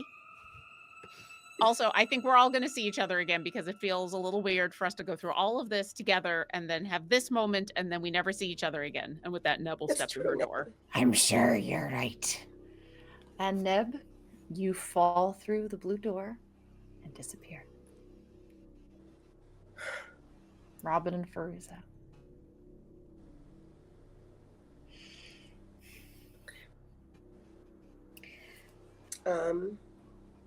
Frizz, am I in an empty room right now? We are there Is that with Pivum? Robin. Robin with Robin Robin. is still there. Pivum is still there. Okay. You're, hunched over because it's only about 6 feet tall, this space. Oh. She's a duck a little bit. Yeah, you bumped your head a couple of times. All right, Miss Robin, are you ready to do this? I don't know. I don't want to lose you guys. Honestly, I don't. I'm worried about what the- Pivum looks up to both of you and says, You are children of Éarte.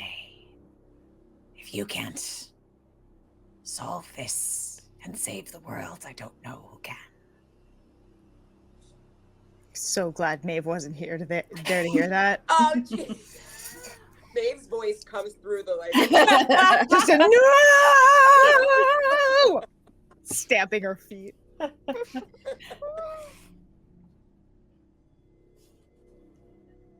I don't want to go on an adventure alone. So in my heart, I'll believe we'll find each other on the other side. We will.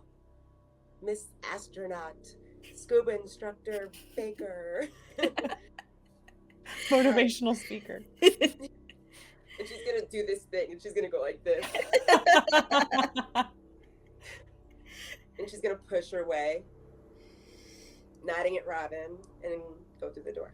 As you are at the opposite ends of this range of doors. You can look at each other as you both step into the mist and disappear, leaving Pivum alone in this antechamber. And with that, we will say goodnight on our 45th chapter of Children of Éarte. Thank you all so much for being here tonight. Players, Josh, everyone at home, this is a pleasure. We will see you next week. Good night.